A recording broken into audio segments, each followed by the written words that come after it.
Boa noite, pessoal. Bem-vindos a mais esse café literário. Dessa vez a gente ousou um pouco mais, botar uma obra maior, mais densa, né?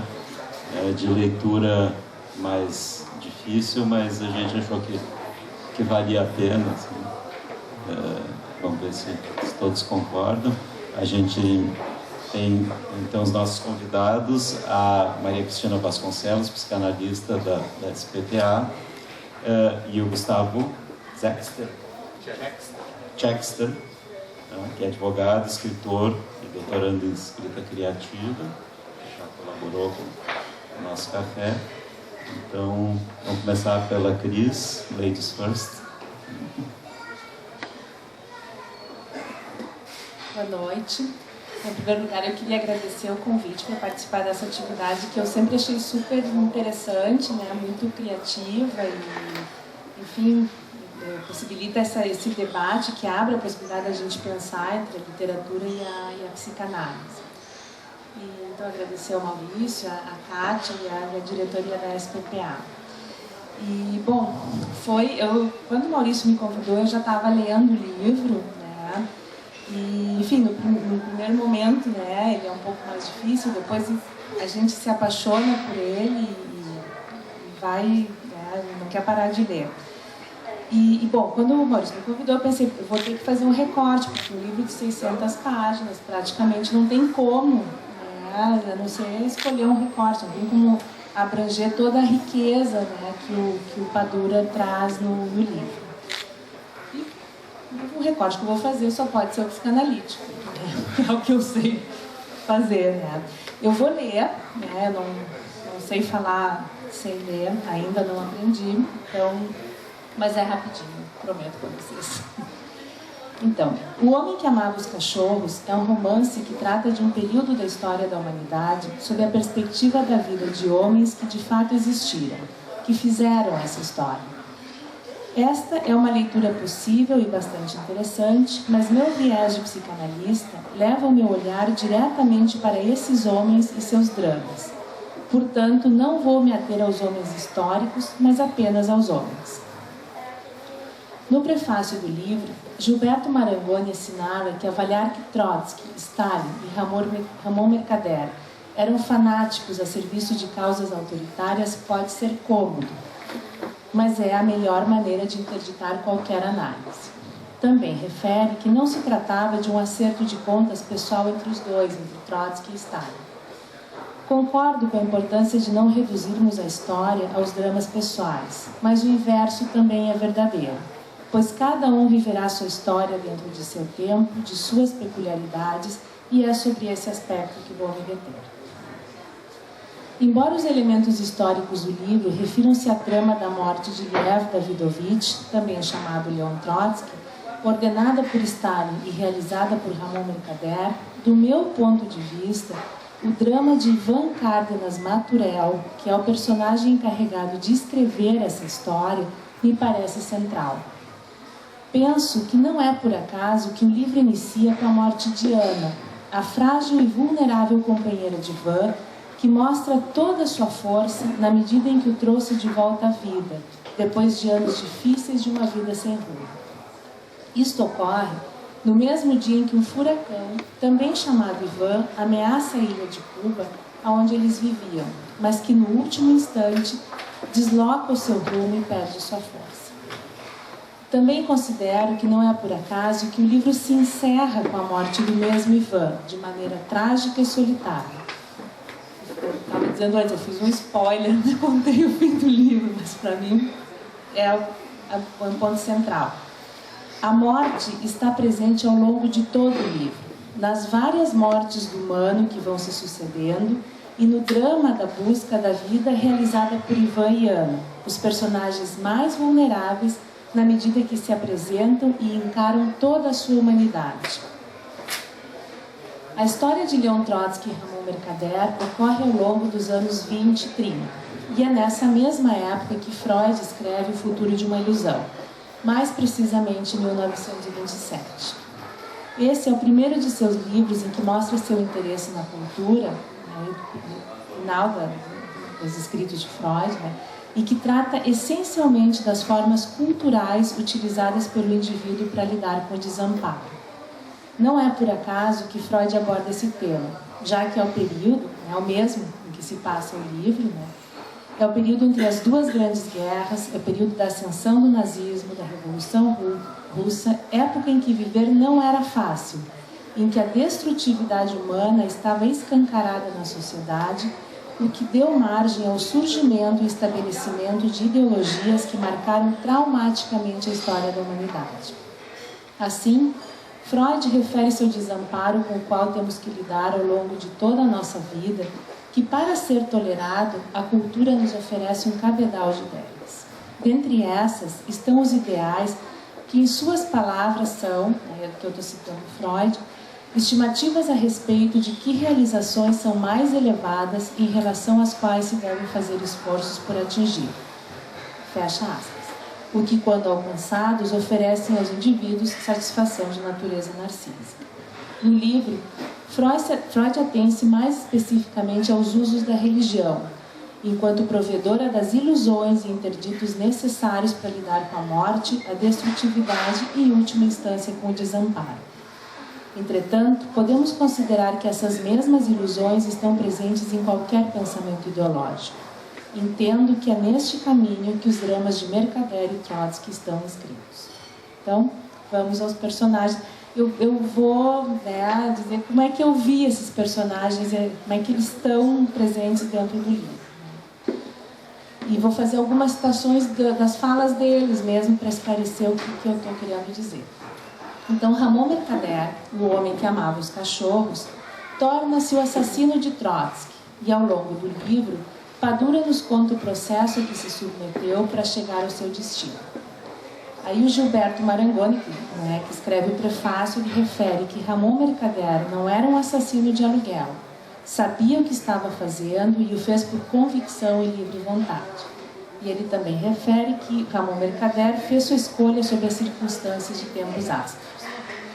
Vou me dar o direito de discordar do Gilberto Marangoni, citando a ambivalência que marcou Ivan Madurell a respeito do Mercader. Então, Ivan Madurell diz: quando li esses papéis e tive uma ideia mais precisa do que Ramon Mercader tinha feito, senti asco, mas senti também compaixão por ele, pela forma como o tinha usado, pela vergonha que lhe provocava ser ele mesmo. Já sei, era um assassino e não merece compaixão, mas porra, não consigo evitar. Porque já o tinham matado muitas vezes. Tinham-lhe tirado tudo, o nome, o passado, a vontade, a dignidade. E no fim das contas, para quê? Desde que disse a caridade que sim, Ramon viveu numa prisão que o perseguiu até o dia da própria morte. E aí fecha a citação. Eu me pergunto, por que um homem aceita abrir mão de sua vida, de sua história, de seu amor? Tendo a concordar com Ivan, pois pensei que Ramon não podia escolher. Precisava alcançar o ideal para evitar o seu desamparo. E creio que viu na missão que lhe foi dada, a convite de sua mãe, a possibilidade aí eu vou citar o que o próprio Mercader diz, saber que agora fazia parte de um grupo seleto, situado no coração da luta pelo futuro do socialismo. Ele diz que vivia para a fé, para a obediência e para o ódio. A não ser que lhe ordenassem, o resto não existia, incluindo a África, sobretudo a África. Ramon queria existir, queria ser, queria o olhar de caridade, sua mãe, África, a mulher amada, que não podiam olhar para aquele menino, homem desamparado, e encontrou essa possibilidade ao assumir a missão. Paradoxalmente, ao abrir mão de sua fragilidade e de seu desamparo, encontrou-se com o não mais existir, o não mais ser, abrindo mão de sua história, de seu nome, de sua vida, e inclusive de África, para quem ele tentou ser o ideal de quem ela poderia gostar, para então assumir as outras vidas necessárias apenas para cumprir sua missão. A morte de Trotsky começou com a morte de Ramon, com seu assassinato e suicídio em nome de um ideal. Aí eu pensei, embora a minha ideia era tratar dos homens do livro, que são os personagens centrais, mas eu não podia deixar de falar da Caridade, que é a mãe de Ramon, né? Fazer uma digressão para a Caridade, a mãe de Ramon, que cumpre importante papel em sua escolha. Ramon não podia encontrar na mãe, Caridade, o olhar para o seu menino, filho, mas sim um olhar sedutor que causava repulsa e que não oferecia amparo. Não tem como oferecer o que não se tem. Caridade tinha suas feridas enormes que a levaram inicialmente à drogadição, à promiscuidade, tendo encontrado nos ideais socialistas o refúgio que deu-lhe um contorno e um olhar de importância, mas sempre na medida em que servisse à revolução. A mulher-mãe deixou de ser e foi curar suas feridas na vida de militante, também na busca de encontrar-se em um ideal. Seguindo nessa digressão, né, também entendo que não é por acaso que a África, a mulher escolhida por Ramon, não tinha olhos para ele. Ela também abriu mão da vida, né, da maternidade, né, ela deu o filho deles para adoção, mas ela só tinha olhar para a revolução, a qual Ramon não teve opção que não fosse servir, para quem sabe um dia encontrar esse olhar que o livraria do desamparo. Jamais o encontrou. Bom, aí eu termino minha digressão e me dirijo a Trotsky, que segue por caminhos não muito diferentes, embora conte com um olhar de simpatia da história e, neste caso, que fica evidente, do escritor do livro, do Padura. Já no prefácio, Gilberto Marangoni refere: Trotsky foi essencialmente um homem da Revolução e seu principal historiador. Desterrado, manteve-se fiel às suas ideias, ao seu ideal, que lhe permitiam ver os graves desvios que estavam sendo cometidos por Stalin, que assumiu a frente da Revolução. Lutou, até o dia de sua morte, pelas ideias revolucionárias, mesmo que isso tenha lhe custado abrir mão de sua vida, de sua família, de seus amigos. Entretanto, em algum momento pôde perceber, em alguma medida, o caminho que havia seguido. Aí, em algumas de suas reflexões, diz o Trotsky, né, que ele era um pária há anos demais, um protegido que tinha de se comportar adequadamente para não incomodar seus anfitriões. Tinham-no transformado num boneco sobre o qual as espingardas da mentira treinavam a pontaria, num homem completamente só, que passeava por um pátio fortificado de um país longínquo, acompanhado apenas por uma mulher, uma criança e um cão, rodeado de dezenas de cadáveres de familiares, amigos e camaradas. Não tinha poder, não tinha milhões de seguidores, não tinha partido. Já quase ninguém lia seus livros, mas Stalin queria o morto. Aí fecha a citação. Assim como Mercader, Trotsky também abriu mão de sua vida, que viu transformada em uma luta contínua para preservar seu ideal revolucionário. À diferença do primeiro, pôde ainda preservar algo de sua vida através de sua Natália e de seu neto Sieva, mas acompanhou o triste destino de seus filhos assassinados. Assim como Mercader, Trotsky também gostava de cachorros. Quem sabe, também um menino que sonhava com um lugar no mundo em que não houvesse mais a destruição e desamparo. Nunca abandonou a revolução, mesmo que a revolução tenha abandonado o homem. Aí eu volto para Ivan, que longe de todos esses ideais, só pôde viver sua vida comum, sofrendo as consequências das expectativas e necessidades de todos aqueles homens que queriam construir a história. Ivan só podia viver e viveu. Sofreu toda a fragilidade que a vida de Cuba nos anos 70 podia oferecer. A morte do irmão perseguido por ser homossexual, a perseguição por querer escrever coisas diferentes que aquelas permitidas pela Revolução. Pôde casar, viver a frustração de uma expectativa que não deu certo e separar-se, para então encontrar o olhar de Ana, com quem, mesmo vivendo uma vida difícil, pôde viver e morrer. É quando de sua morte, nas palavras de seu amigo Daniel, que o homem se faz mais importante que a ideologia, diz o Daniel. Essa foi a sina coletiva, e que Trotsky vá pra puta que pariu se com seu fanatismo de obcecado e seu complexo de ser histórico não acreditava que existissem as tragédias pessoais, mas apenas as mudanças de etapas sociais e supra-humanas. E as pessoas? Algum deles pensou alguma vez nas pessoas? Perguntaram a Ivan se concordávamos em adiar sonhos, vida e todo o resto até que se evaporassem, sonhos, vida e o raio que parta, do cansaço histórico na utopia pervertida? Bom, aí eu concluo meu olhar sobre o livro, que entendo como a história de homens que foram destituídos de suas vidas, de suas possibilidades de ser, em nome de uma ideologia, e para isso uso as palavras do próprio Ivan, em um diálogo com Ana, sobre por que não havia escrito ainda, né, o livro sobre o homem que amava os cachorros.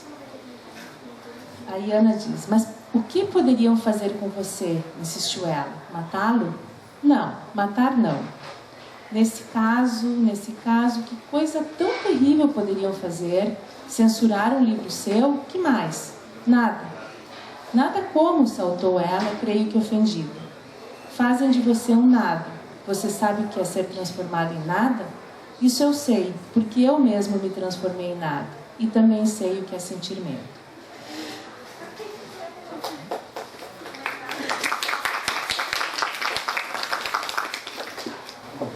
Para o Gustavo, depois a gente faz o nosso debate. Boa noite. Em primeiro lugar, obrigado pelo convite. Estou voltando aqui no Café Integrado. Também tive no ano passado aqui com a Clarice, nós até comentando, falando sobre o Philip Roth. Dessa vez até me chamou a atenção que tinha comentado com a Vera que não era um autor, a obra de um autor, era uma obra, só uma que vamos tratar. Isso foi um detalhe que me chamou a atenção.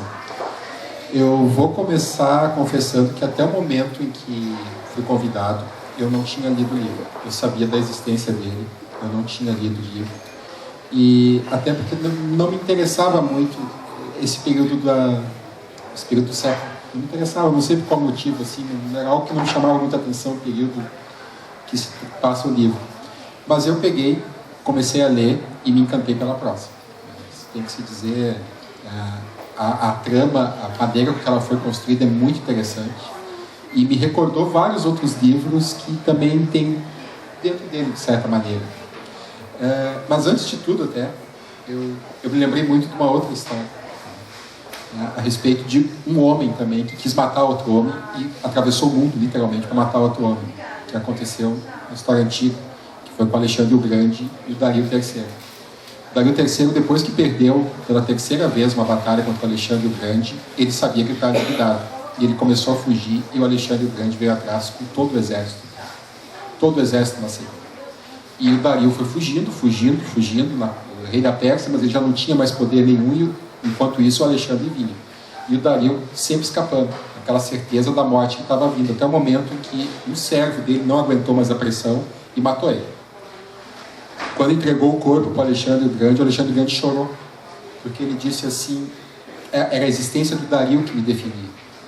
Eu só existo por causa do Dario. E isso me chamou, não foi o primeiro momento então assim que existiu um homem que teve que fugir de outro homem, né? E como isso daí acabou mudando toda a geopolítica de uma região e acabou entrando até para a história, porque no final das contas o Alexandre o Grande casou com a família, casou as esposas do Dario, casou as filhas do Dario. Ele, inclusive, adotou uma concubina, que era uma filha do Dario, e isso aí mudou toda a nossa própria história. E isso passa muito no livro, da relação do Ramon, né, com o Trotsky. É um homem que vai morrer, o Trotsky. Quando a gente abre o livro, a gente sabe que o Trotsky vai morrer. E isso até me chamou a atenção para uma obra que também tem isso desde o início, que é o Crônica de uma Morte Anunciada, do Gabriel Garcia Marques, que na primeira frase do livro está escrito: no dia, eu não vou me lembrar o nome do personagem, no dia em que fulano foi morrer. Então, tu sabe, na primeira fase do livro, que ele vai morrer. E a mesma coisa passou a sensação aqui no livro. Trotsky vai morrer e está vindo a morte, está vindo atrás dele. E então, várias outras questões assim que acabaram surgindo. Em primeiro lugar, se seria uma ficção ou não. E até eu olhei até uma entrevista com o próprio Padura, em que o Padura fala que isso é o que menos importa. O que importa é se a história está funcionando ou não funcionando. Claro que ele disse, pela experiência que ele tem com jornalismo e com a experiência que ele tem em romance policial, era uma consequência meio lógica ele escrever um romance histórico policial. Com essa experiência, ele pegou e disse assim, eu juntei todas as fontes, e aí me chamou a atenção um detalhe. A vida do Trotsky é altamente documentada. Existia praticamente diários dele, o que ia acontecer, ele estava sempre escrevendo o que estava acontecendo, então a vida dele foi documentada. Porém, a do assassino dele quase não tem documento. Então, o Padura disse o seguinte, eu tinha uma vida que era completamente baseada na história. Não tinha como evitar ela. Eu tinha todas as fontes e tudo. Mas a outra vida eu tinha que botar a ficção dentro para fazer ela dar uma ligação. E até nesse processo ele acabou fazendo um movimento interessante que, para deixar mais coeso, ele botou, por exemplo, tem um momento em que o Mercader encontra o Orwell, George Orwell, lá na Espanha. Isso me chamou a atenção, porque ele estava na forma, ele está com pseudônimo, e o Padura próprio fala desse trecho, ele menciona o seguinte, eu aproveitei para pegar um texto famoso do Orwell e botar dentro do livro na forma do diálogo que estava. Então, assim, tudo foi bem pensado para dar uma consistência do personagem e não ficar tão solto, né? Então, tem esse primeiro detalhe, assim, que o pessoal tem uma tendência a procurar onde é que está a realidade, onde é que está a ficção. Isso aí não importa. O que importa é se a história está funcionando bem. Segunda coisa que me chamou muita atenção, o isolamento que o Trotsky está. E isso foi algo que no livro passa. O Trotsky está fugindo. E atrás dele está vindo um personagem que não aparece, que é o Stalin. O Stalin é a sombra que está no livro inteiro. Ele é o personagem que é o medo que está vindo atrás do Trotsky. Então o Trotsky vai fugindo e o isolamento dele vai se tornando cada vez mais progressivo. Ele perde a família, ele perde o nome, ele perde a reputação, ele perde os seguidores. E mesmo assim, ele continua fugindo, continua insistindo. E isso foi algo que também me chamou muita atenção, uma série de questionamentos assim, que aparecem em vários momentos do livro. Mas tem um ali que é depois da morte da filha dele, que ele se pergunta assim, a vida da minha filha é mais importante que a luta pelas minhas ideias? Que é uma questão que não existe uma resposta, porque o Trotsky ele preferia continuar com as ideias dele e perder todos os parentes que ele tinha, perder tudo, mas manter a integridade do pensamento. Outras perguntas que ele fez, o que significa acreditar e lutar por uma causa? Nós podemos transportar essa pergunta para hoje. O personagem, ele sabe que se ele continuar naquele ponto, ele está num impasse porque ele não tem para onde escapar. Ele vai morrer. Então, no texto inicial até, o Stalin, num discurso, ele falou que Trotsky precisa ser eliminado. Então, o Trotsky não era uma coisa assim que ninguém sabia, e pior de tudo, uma coisa meio voyeur. O mundo inteiro sabia que uma hora o Stalin ia chegar no Trotsky. A gente não sabia onde, não sabia quando, isso fica bem claro no livro. Então, o Trotsky começa uma jornada louca lá pelo Kirguistão, não sei como é que é, lá pela Rússia, e ele vem fugindo, e acaba no México, onde a morte acaba encontrando ele. Tem uma outra assim, qual a diferença entre idealismo e fanatismo? Também é uma coisa assim, que chega um momento que a gente se pergunta, o Trotsky está defendendo uma ideia ou ele está sendo fanático por essa ideia? A utopia vale mais do que viver. A gente não tem como saber se a utopia vale mais. Para o Trotsky valia a pena arriscar tudo, arriscar inclusive a própria vida dele, da família dele inteira, para lutar pela utopia. E nisso tem uma ideia muito interessante do livro, né? Ele trata do fim de um sonho, porque o Stalin, ao mesmo tempo que ele mata o Trotsky, ele mata o sonho do comunismo. Isso é algo muito interessante de ver, porque é um processo que passou do século inteiro, né? E ele começou de uma maneira entre dois homens. Ele não começou entre uma coisa assim, não começou geral, não começou entre duas nações, foi um homem contra o outro, porque o Trotsky representava, pelo que dá para entender, toda uma visão de comunismo que era muito diferente da visão do Stalin. E até tem um momento do livro, que é um momento muito bonito, que ele ainda está na Rússia fugindo do Trotsky. E ele está assim numa pradaria toda branca, coberta de neve, e ele pensa assim, ele vê uma pedra, e ele pensa o seguinte, eu ouvi uma lenda aqui que as tribos aqui cultuavam pedras no passado. E aí ele conta até a história dessa lenda, que tinha um homem que um dia disse assim, toda vez que você encontrar uma pedra destacando, você tem que parar lá e beijar ela para você ter um contato com a força anímica da terra. E ele fala, eu andando na Rússia, eu entendo isso. Andando aqui pelas pradarias, eu entendo o que é no meio de uma planície branca, tu olhar uma árvore, tu olhar uma pedra e tu pensar o seguinte, ali está Deus.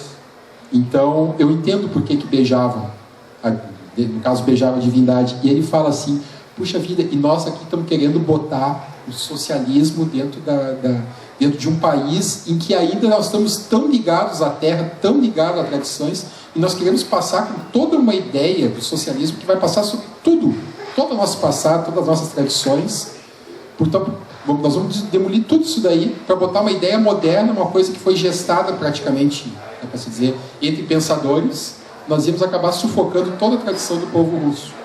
Então é um momento muito bonito do livro, porque ele nota assim, o contraste que existe entre uma ideia utópica, um socialismo, e o real, o carnal, o tocar na pedra, o beijar a pedra e o sentir Deus.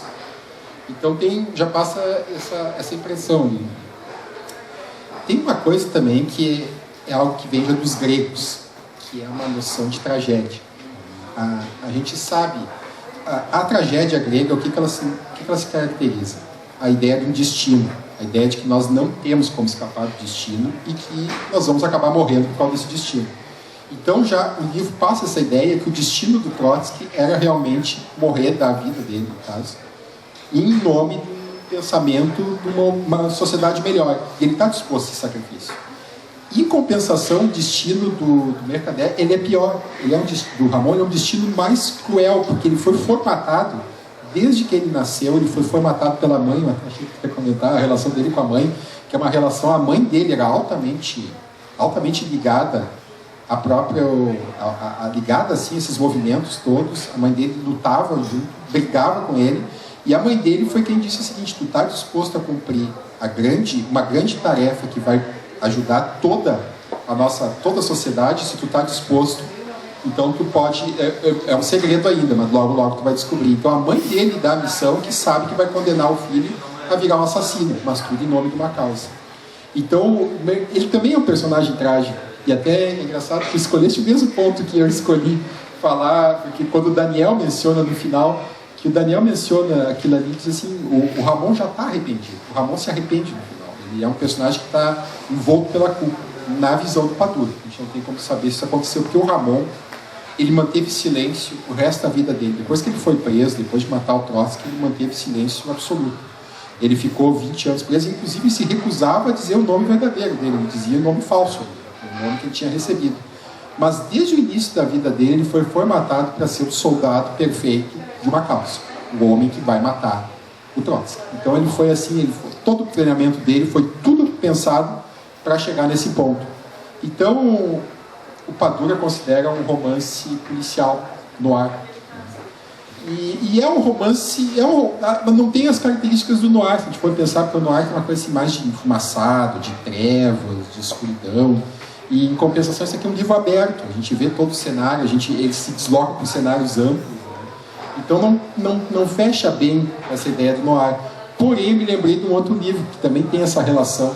Também é um romance policial, é um romance brasileiro.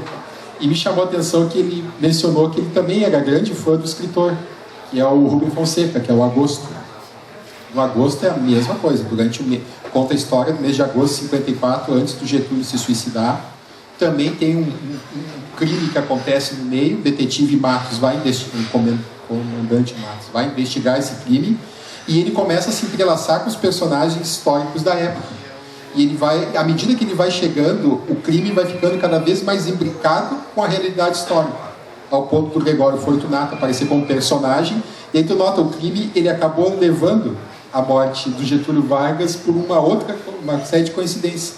Mas muita coisa do estilo do Padura passou através desse livro do Rubem Fonseca. Também me chamou a atenção que ele também disse que ele era grande fã do Dashiell Hammett, do Raymond Chandler e do Gabriel Garcia Marques. Ou seja, ele tem essa visão assim, ele botou isso aí para representar a tragédia de dois homens unidos por esse ideal. Também tem uma noção que passa muito, se a história é maior do que os indivíduos. Se o indivíduo ele é maior, o coletivo pode ser algo mais importante do que o individual. É algo que a gente não tem como saber direito resposta. E dentro do livro, o próprio personagem, o Ivan, ele passa uma sensação de que, por causa dessa luta aí, milhões de pessoas morreram, e Stalin acabou tendo o ponto de vista dele levado às alturas, porque acabou eliminando uma resistência que nem era uma resistência real, era uma resistência mais ideológica, né, do que uma resistência física. O Trotsky já estava completamente amarrado naquele momento, já não tinha o que fazer para reverter a situação. Porém, o Stalin não desistiu mesmo assim para praticar a única resistência. E o Ivan passa uma sensação de vez em quando que, por causa de dois homens lutando, o mundo inteiro teve uma grande reviravolta, e isso perpassou pelas situações políticas, pela arte, por causa da relação do Trotsky até com a Frida, que é uma relação breve, até que passa rapidinho no livro. Então tem essa questão, o que vale mais, o bem individual ou o bem coletivo? Isso é algo que a gente passa a sensação de que, pela impressão do Ivan, ele tem uma certa decepção. O bem individual, o bem coletivo não valeu tanto a pena quanto se nós tivéssemos investido mais no individual. Tem um livro do Miguel de Unamuno, né, que se chama Névoa. Nesse livro, é um livro que está indo normal, e de repente o personagem ele vai morrer, e o personagem se recusa a morrer. Ele diz: eu não vou morrer, eu não quero morrer. E ele pensa o seguinte: eu vou questionar o meu criador. E ele vai falar com o Unamuno. Ele sai da trama, ele vai até ele vai até a faculdade com o Unamuno da aula, entra na sala do Unamuno e diz assim: por que eu tenho que morrer? Por quê? Por que tu me desse destino de morrer? E o Unamuno pega e tem longas páginas dele explicando, isso é importante para a trama e tudo, até o momento que o Unamuno chega assim: eu quero. Então, ali termina ele dizendo: então agora eu tenho um motivo para morrer. Então tem essa figura assim que passa por muitos detalhes do livro, né, de que o homem que amava os cachorros, no final das contas, ele precisa morrer. E isso me lembra muito um conto que também envolve cachorros, que é do Horácio Quiroga, que foi sobre quem eu fiz o meu mestrado, que se chama A Insolação. São cachorros que são narradores do conto. E nesse conto, os cachorros eles estão todos no pátio, num dia de calor, e eles olham, e eles têm um dono, que é um dono norte-americano, e o dono está ali passeando no pátio. O dono sai do pátio e, tudo pela ótica do cachorro, os cachorros olham a morte entrar dentro do pátio. Como é que a morte entra? Na forma de um duplo. Entra na forma de um símile, de alguém idêntico ao dono deles. E quando a morte anda na direção do homem, o homem vai na direção dela, os cachorros começam a latir. Porque não querem que ele chegue perto da morte, não querem que ele se afaste, querem que ele mude de percurso, e o homem vai inapelavelmente na direção desse duplo, até o momento que ele bate. Quando ele bate, leva a mão no peito, tem um ataque cardíaco e morre. Até o último pensamento do cachorro é engraçado, assim: puxa, quem é que vai nos trazer comida amanhã? Para ele não interessa muito que o homem morra, não interessa quem é que vai cuidar dele no outro dia. E isso passa muito no livro, porque o Stalin, que é um personagem que não aparece, no final das contas, ele é a morte que está andando no pátio à procura do Trotsky. E o Trotsky está indo na direção dela, ele sabe que ele não vai escapar, e ela vai acabar encontrando. Então tem muito da nossa jornada na vida também. Isso me passa muito. Nós, quando respiramos, quando estamos andando, já tem um símbolo, já tem uma morte solta. A gente não precisa botar um nome nela, mas já tem alguém que está vindo na nossa direção e um dia vai alcançar nossos passos, né? Que é essa ideia. Então, foi um livro que eu gostei muito de ler por esse aspecto, dessa diferença da história e do individual, né? Mas principalmente por me evocar essa questão de que a gente pode não ter vivido isso aqui, mas realmente até hoje tem reflexos em muitas maneiras, em várias áreas, e dá uma sensação também de que o comunismo terminou, o socialismo terminou, por causa do que aconteceu entre dois homens só. Então, dois homens mudaram tudo. Era isso que eu tinha para falar.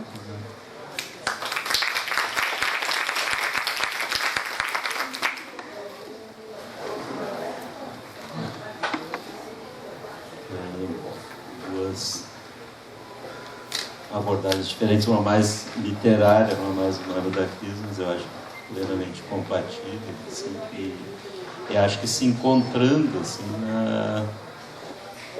para mim, não sei, vou dar uma opinião depois, vamos ver o que o pessoal pensa, mas acho que essa morte que está chegando, representada pelo Stalin, A gente pode se perguntar, tá, mas que morte é essa? Morte de quê, né? E eu pensei na morte da alma, não na morte do corpo, assim, na morte da alma representada pela morte do infantil, no bom sentido, assim. E acho que aí se encontra com o que a Cris trouxe, destacou lá no fim, assim, também, do questionamento do Ivan, né? E, enfim, eu, mesmo com o desafio assim, de trazer um livro tão grande, tão denso, eu achei que valia muito a pena, porque eu acho que isso está no século, mas eu acho que essa questão está em torno de nós o tempo inteiro. Aqui, agora, para nós, não precisa, né? A gente não precisa ser um personagem histórico, assim. A questão da morte da alma, ou da desumanização, eu acho que está no nosso dia a dia, está no que a gente está vivendo no Brasil hoje, né, na radicalização das pessoas, na desumanização do outro polo, né? Assim, então, isso foi uma das razões também que eu quis propor, né? Enfim, eu não quero, eu só estou dando um aquecimento aqui para um debate, mas um último ponto que eu pensei, que eu achei, enfim, te ouvindo, assim, achei muito próprio,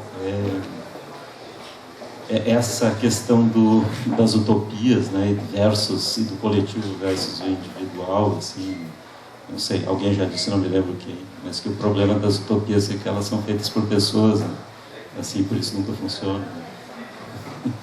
Então, vou passar aqui a Kátia, depois o Favalli.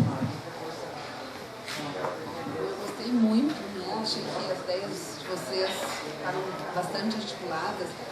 Me ocorreu, enquanto eu falava, Gustavo, que pareceu óbvio, mas eu me dei conta que não era óbvio, né? Que eu sabia que o Trotsky ia morrer, mas ao mesmo tempo eu achava que podia ter algo, né, de diferente. Então eu acho que talvez esse tenha sido para mim uma das grandes questões deste livro, que eu lia e eu sabia da história, mas eu não sabia, e que talvez a arte nos contemple com isso. Né? A gente poder estar na realidade, estar no imaginário, estar e não estar ao mesmo tempo. E acho que essa obra, então, enfim, só queria complementar.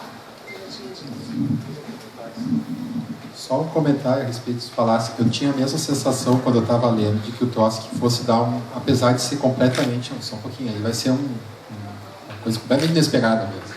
Mas me lembrou muito também a sensação que eu tinha no Crônica de uma Morte Anunciada, que ali, quando o personagem sai andando de casa, e tem várias maneiras de evitar a morte. Tem várias coisas que acontecem ali, e ele diz assim, não aconteceu. Aí, assim, não aconteceu, ele vai morrer mesmo. Então isso aí também é uma maneira de pegar isso. Tem muito a ver com a estrutura do romance policial, que até o Padura falou que ele gosta de escrever romance policial porque tem um início, um meio e um fim. Não tem muita abertura além disso. Então ele... Se a gente viver o tempo inteiro intoxicado pela morte, a gente não vive, então a gente faz exatamente isso. Mesmo a gente sabendo do destino, a gente não para de lutar contra ele. Com oráculo e tudo. Vai. Vamos. Sem dúvida, eu acho que é uma grande obra, né? Uma opinião unânime. E por vários aspectos. Um que estava me ocorrendo, eu acho que é assim que as grandes obras fazem, é que não dá para se definir um herói nessa obra. O Trotsky não é um herói, certamente não, né? Nós sabemos, muito menos o Ramon Mercader. No entanto, a gente os trata como heróis. Há momentos que eu torcia pelo Ramon Mercader, por incrível que pareça, tal a maneira como ele vai levando a narrativa, a gente fica empolgado com aquele homem, assim que eu também torcia pelo Trotsky, e a gente se envolve, sabe, de toda a história. Então, eu acho que esse é um aspecto que reflete assim, a capacidade do escritor, né, de sair da banalidade do bem e do mal, né?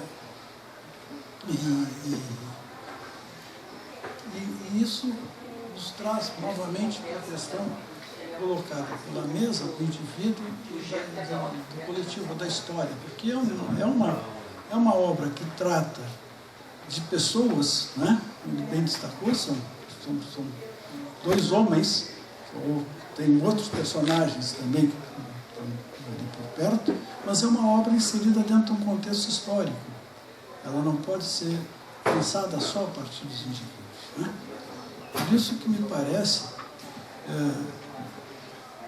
que é importante que se encare esta obra do ponto de vista do indivíduo, como foi feito, e Cristina também colocou, por que determinadas pessoas necessitam se apegar a um sistema como esse, né, ideológico, político, no sentido de buscar algo que lhes falta, né?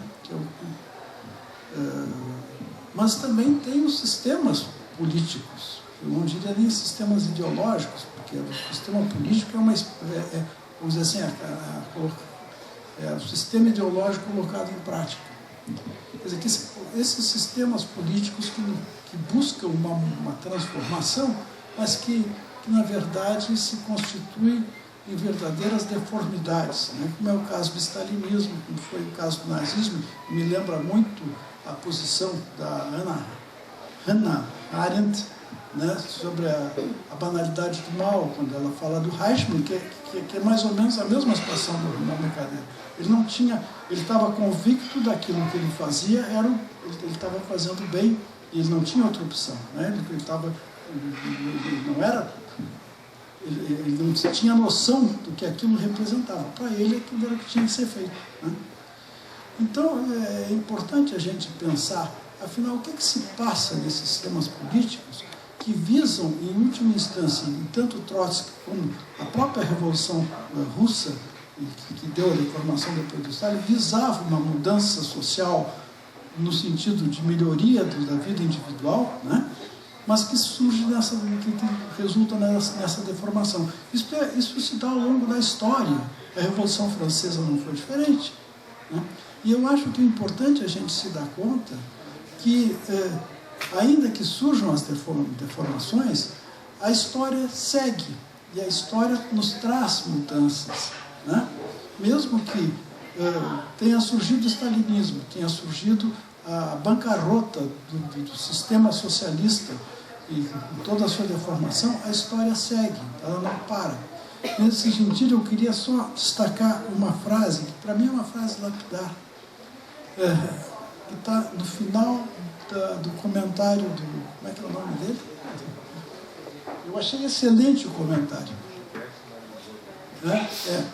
A última frase dele diz o seguinte: as misérias da esquerda, embora sérias e dramáticas, não podem mais ser brandidas como argumento pelos propagadores da ideia de que o mundo nunca vai mudar. Eu acho que é importante manter presente isso. O mundo muda. E eu acho que ele vem mudando sempre para melhor. Eu acho que é bem isso mesmo, né? Acho que o mundo muda. Mas eu acho que a minha impressão é que tu falasse, né, nessa questão da utopia. A minha impressão é assim, que a gente precisa das utopias, a gente precisa sonhar, né? A gente precisa sonhar para viver, né? Porque justamente a gente está o tempo todo se deparando, e a gente, quer dizer, lá em algum canto a gente sabe que o nosso grupo, né, como, né, pegando por esse lado, que a morte vem, né? Então a gente precisa das utopias, precisa do sonho, precisa acreditar em alguma coisa. O problema, e é dessa distorção que aí que é o fanatismo que aparece aí, quando a gente abre mão da vida da gente em função dessa utopia, que eu acho que é o que me pareceu que tanto o Trotsky quanto o Mercader fizeram, né? Abriram mão das próprias vidas. Eu acho que a gente tem que viver, né? E para viver a gente precisa sonhar. Comentário assim também, o Ramon, ele tinha convicção de que o que ele estava fazendo era uma grande tarefa histórica. Ele tinha uma convicção plena de que ele ia mudar o mundo se ele cumprisse a ordem de matar o Trotsky. Então ele era, no final das contas, ele era um inocente que teria sido arrastado para cometer um assassinato pelas circunstâncias históricas, porque no final já passa uma sensação de que ele mudou. Porque depois eu não cheguei a comentar isso aí, mas depois que ele matou o Trotsky, ele ficou 20 anos preso.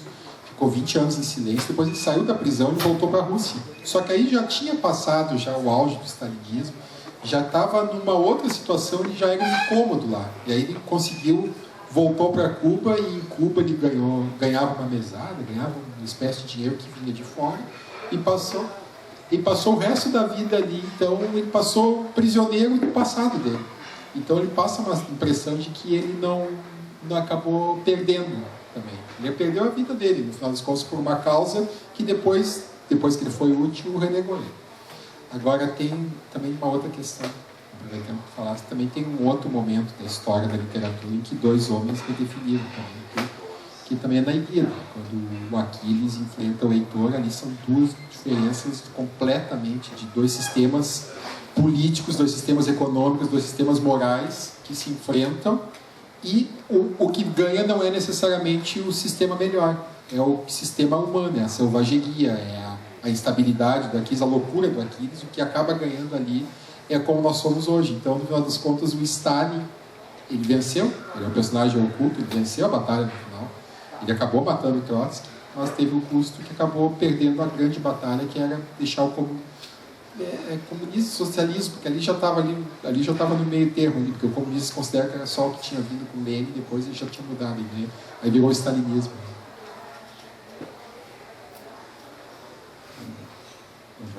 Só fazer um comentáriozinho. A Cris falou, né, de abrirem mão da própria vida, né? Mas a minha impressão, eu concordo, mas a minha impressão é que o abrir mão da própria vida é abrir mão da própria humanidade. O que o Favalli trouxe na Arendt, o que acontece, né, é a desumanização do outro e de si mesmo nesse processo. Então, eu acho que é mais do que abrir a mão da vida individual. O indivíduo até pode, de certa maneira, abrir mão da vida individual sem abrir mão da própria humanidade, né? Assim, doando a sua vida a algo que não seja essa desumanização. Vocês três falaram na figura do Ramon Mercader, né, como um homem anulado, assim, tu falaste, né, Maurício, a morte da alma. E eu me lembrei, uma das cenas mais impressionantes desse livro, né, é quando a Caridade, o nome dela é uma ironia, né, a mãe do Ramon Mercader. Ela visita o filho, quando ela dá essa missão para o filho, ele vai se engajar numa missão muito importante. Ele tem um cachorro, né, que é o animal de estimação dele. E ela pergunta se ele está disposto a renunciar a tudo para seguir essa missão. Ele diz que sim. Ela puxa uma pistola do bolso e mata o cachorro. Ele diz: olha, agora a tua vida afetiva e os teus vínculos estão anulados, né? E tu vai te dedicar a essa. Então, com uma mãe assim, né, não precisa de inimigo, né? E uma outra coisa que eu queria lembrar é assim, quem visita essa casa do Trotsky na cidade do México, Coyoacán, né, e a sala onde ele foi assassinado, eu tive essa oportunidade de visitar essa casa, a gente fica impressionado porque ele sabia que mais cedo ou mais tarde ele ia ser morto. As portas da casa são portas assim de 1,5 m, 1,60 m, blindadas com lâminas de ferro. Ele criou uma fortaleza. E me chamou a atenção, sempre me chamou a atenção, a maneira como ele deixou aquele homem entrar na casa dele com o pretexto de fazer uma correção de um artigo ou fazer uma entrevista com ele, né? E o Ramon Mercader, que a essa altura se chamava Jacques Menard, né, entra com uma gabardina e uma picareta de alpinista escondida no bolso, né? O Trotsky se vira para ele para corrigir o texto e aí ele atinge o Trotsky. Então me chamou a atenção assim, a maneira fácil como ele deixou um desconhecido entrar na casa, usando quase que uma tática de sedução, assim, que queria a opinião dele, né? Então, enquanto o Trotsky já não suportava mais também essa situação e, de alguma forma, facilita esse encontro com a morte, né, Gustavo, como tu falaste. É isso. Eu queria perguntar uma coisa a propósito do que o Gustavo falou. Eu tive a sensação que o Ramon, quando matou o Trotsky, já estava muito conflituado, já estava se desiludindo. Não foi lá no fim, não foi lá na União Soviética, menos em Cuba. Ele já estava se dando conta de estar sendo manipulado, da falsidade, da utopia, assim, ali, e foi ficando cada vez mais, assim, sem dúvida nenhuma, assim, né? Ao final ele se deu totalmente conta, né? Assim. E depois, só quero lembrar a provocação do Gustavo. Ele achou que a Cris ia falar sobre a mãe, né?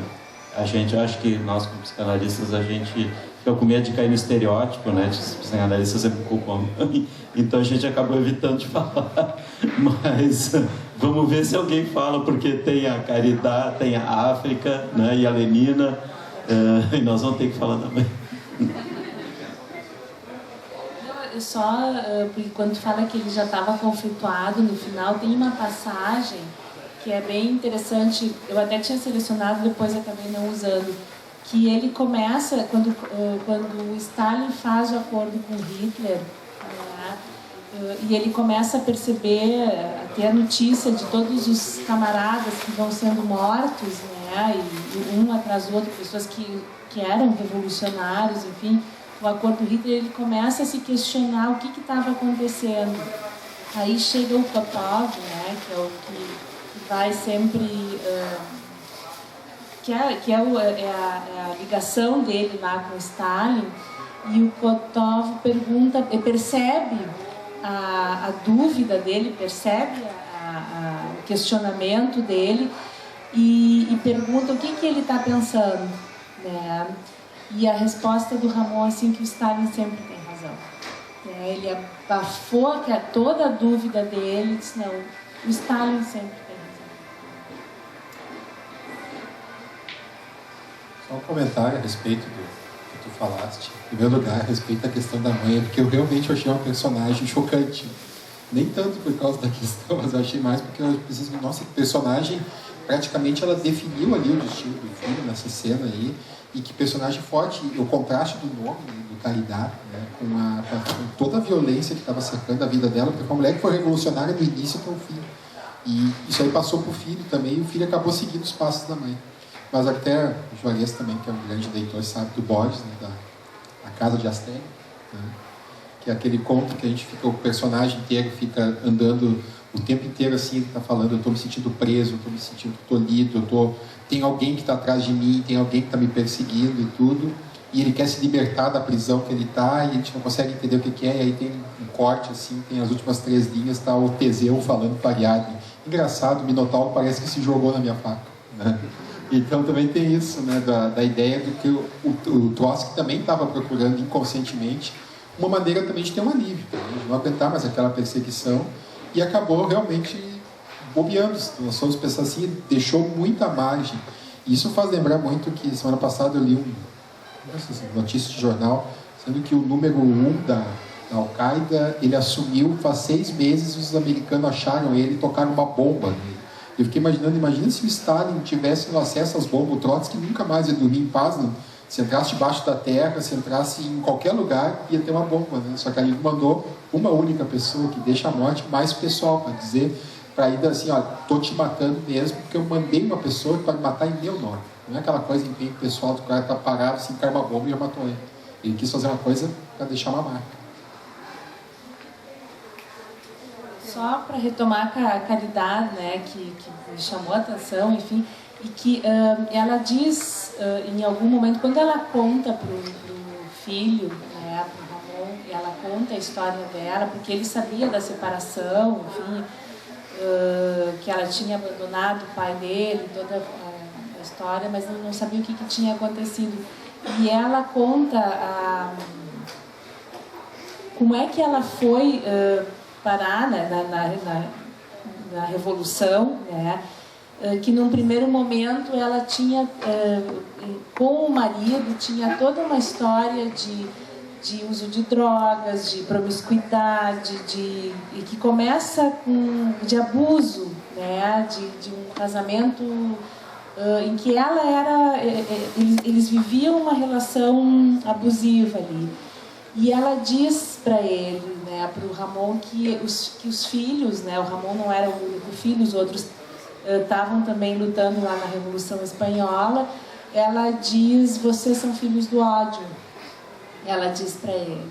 Então, assim, não tinha outra saída, né? A minha impressão é que ele passou, que ele entrar nessa, que ele buscasse esse personagem histórico tão importante, era essa busca desse olhar que ele nunca encontrou na mãe, né? Eu tenho que ser alguém que ficou lá na África, né?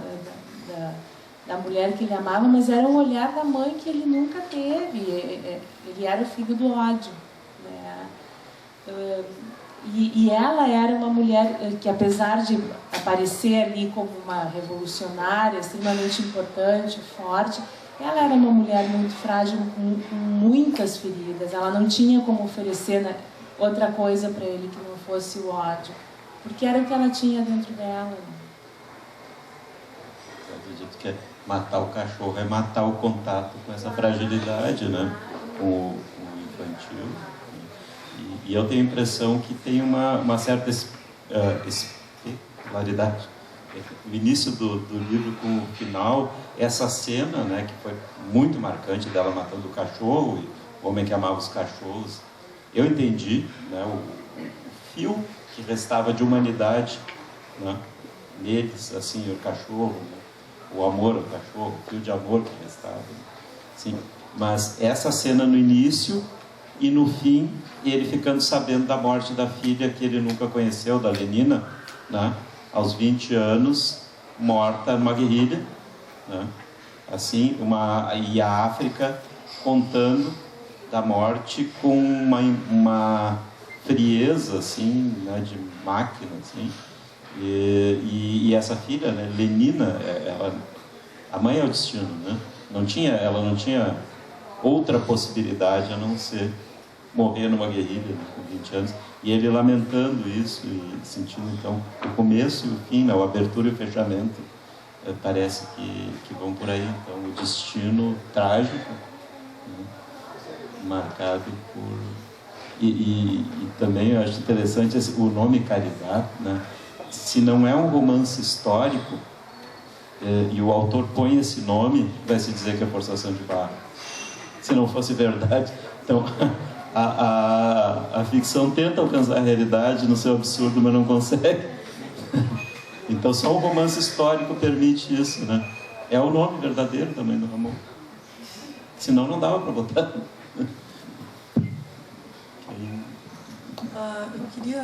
Acho que eu vou descolar um pouco da discussão psicanalítica e literária, mas me chama a atenção a questão da utopia, não é, que foi mencionada aqui.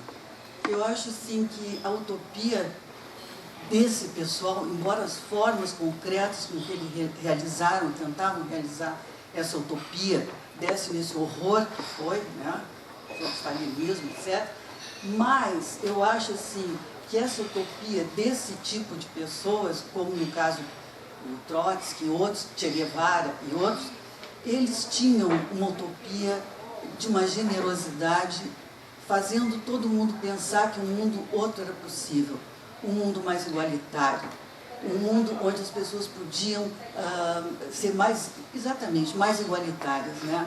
E se deram a isso, se deram a sua vida, né? Saíram da sua individualidade, que é o que nós vivemos, a nossa individualidade, né? E deram a vida em nome desses ideais. Então, eu acho que a história tem que ver essas pessoas que saíram dessa sua vida e procuraram realizar um bem comum, vamos dizer assim, como o Che Guevara, por exemplo, né? Com todo o morticínio que houve, eles estavam pensando não na sua vida individual, mas no coletivo. E a partir dessas pessoas, com todos os erros que foram feitos, é que a gente começou e se introduziu na discussão, na história das ideias, né, da nossa sociedade, o fato de que sim, é possível um outro mundo, não é? E esse mundo a gente tem que constantemente criar, recriar e pensá-lo. Então eu não veria assim com o sentido de desumanização, né?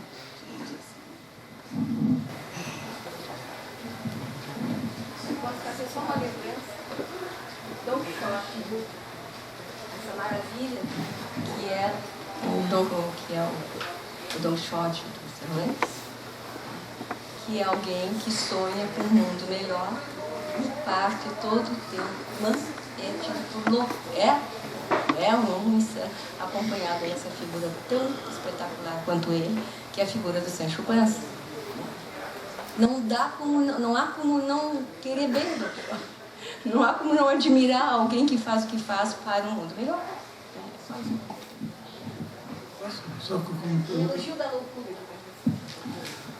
eu achei o comentário da Maria excelente, por exemplo, vai na linha daquilo que eu tinha também colocado.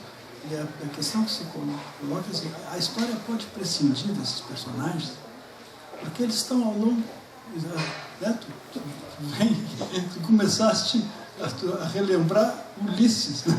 Ou antes, né? Aquiles. Então, ao longo da história, esses personagens existem, eles fazem a história. Se fazem como a gente gostaria que fosse feita, de uma maneira suave, endurecendo-se sem perder a ternura jamais, como dizia o Tchê, e o Tchê morreu, né? Tentando fazer a história. O fato é que eles fazem a história e a história avança, né? Por isso que me parece assim, ficar só no enfoque do indivíduo é perder toda essa dimensão tão fantástica que nós temos aí. Nós não podemos analisar as transformações que ocorreram no final do século XVIII, na França, a partir da personalidade de Robespierre, de Danton. Aí nós ficamos numa coisa muito, muito pobre.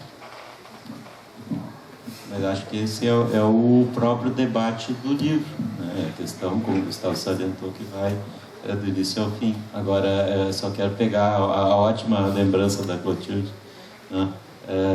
E eu quero só sublinhar uma coisa, assim, o Sancho Panza é o coadjuvante mais protagonista que existe hoje, né? Não se fala do Don Quixote sem falar do Sancho Panza, né? E ele representa a conexão com a realidade. Sem o Sancho Panza, o Don Quixote não teria ido de uma vila a outra, né? Na primeira, assim. Então, talvez isso seja uma boa lembrança, né? Assim, sem uma conexão com a realidade, a coisa, né? A ilusão pura pode dar muito estrago e nada de melhoria. Mas o maravilhoso é que o Sancho Panza vai adquirindo qualidade do Don Quixote. O Don Quixote foi adquirindo qualidade do Sancho Panza. É absolutamente espetacular. Então, sonho sem realidade, realidade sem sonho. Né? E quando está terminando, que o Don Quixote volta, aí agora eu já estou misturando, eu acho, o livro com a peça, não sei se foi a peça, eu vi há anos atrás, eu vi a peça no Senado, El Louro de la Mancha, em que eu não sei, eu acho que é no livro, o Sancho Panza chora que ele enlouquecesse de novo. Porque quando ele está morrendo, ele se torna mais racional, enfim e tal. Né? E ele vem pedir que enlouquecesse de novo e que saíssem os dois de novo a cavalo, né? Pelo mundo para mudarem, né? Para a própria mudar. É algo assim, sem palavras.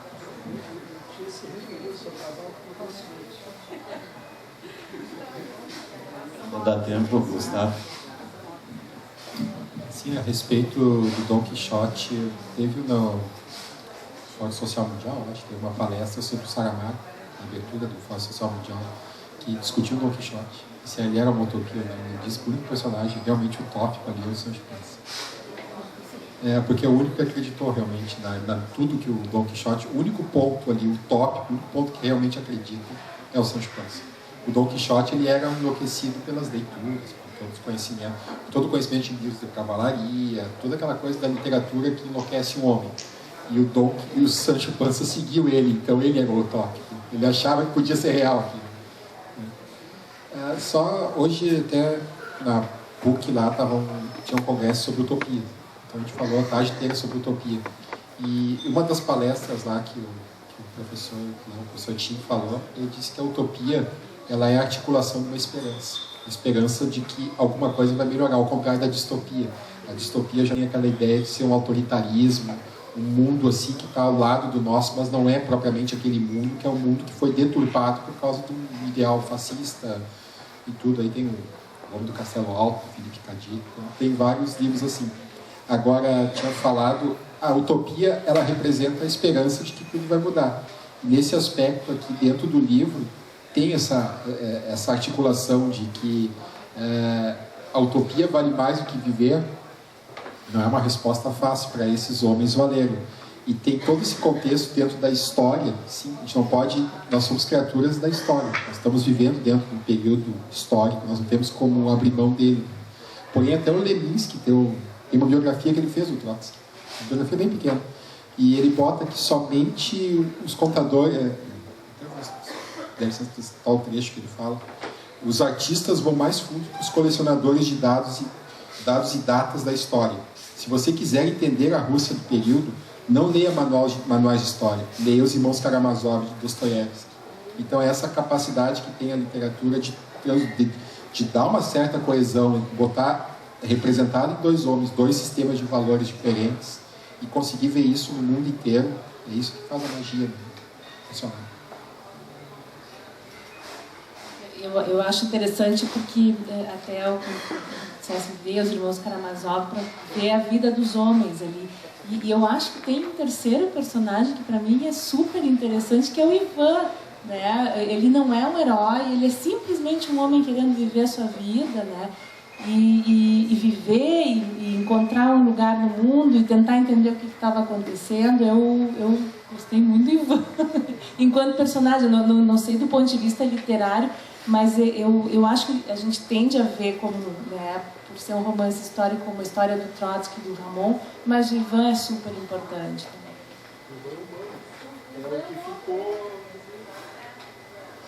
Bom, então, já está na hora de a gente encerrar. Eu vou encerrar com o Ivan, então. Ivan Karamazov, né? O irmão do meio dos irmãos Karamazov, que tem um sonho no meio do livro, né? Não sei quem lê os irmãos Karamazov deve lembrar, porque o Grande Inquisidor, às vezes, é publicado separadamente do livro, e é um sonho do Ivan Karamazov, que ele sonha que, na época da Inquisição, Jesus Cristo volta à Terra e é preso pelo Torquemada, o Grande Inquisidor, posto nas masmorras, e aí se dá um diálogo, né, entre Torquemada e Jesus Cristo nas masmorras. Inicialmente parece que ele teria preso Jesus Cristo achando que era um impostor, depois se vê que não, que ele sabe muito bem que é o próprio que voltou, e passa uma descompostura em regra, assim, Jesus Cristo, né, o Grande Inquisidor. Eu acho que de alguma maneira tem a ver com o nosso tema. O último comentário que está na... Quem quiser, tem um filme que é sobre esse episódio, né? O assassinato de Trotsky, que é um filme antigo, do Joseph Losey, com Alain Delon fazendo o papel do Mercader, e o Richard Burton fazendo o papel de Trotsky. É muito interessante, claro que não tem a dimensão do livro, né? Mas é um filme. Eu encontrei numa locadora aqui, que o vídeo levou, mas deve ter aí no espaço de vídeo, enfim. O assassinato de Trotsky, Joseph Losey. E tem outra coisa, que outro filme interessante, que eu recomendo, é que o Padura, ele não é um incomodado, é um crítico em bom sentido. E um crítico também, ele mora em Cuba, ele é cubano, ele tem posição crítica em relação ao sistema cubano, sem romper com isso. E fez um filme também, ele é roteirista de um filme que se chama Retorno a Ítaca. Recomendo a todos, que aí é especificamente sobre Cuba, que está todo o tempo, né? A situação de Cuba está todo o tempo. E ele teve aqui, tem o Roda Viva, né, com ele, que foi muito bom, e eu acho que está disponível na internet para quem quiser assistir. Foi uma entrevista excelente dele no Roda Viva. Bom, boa noite, então. Agradeço a presença de todos, especialmente dos nossos convidados, o Gustavo e a Cris. E estão todos convidados para o próximo café em agosto. Júlio, a gente faz umas férias.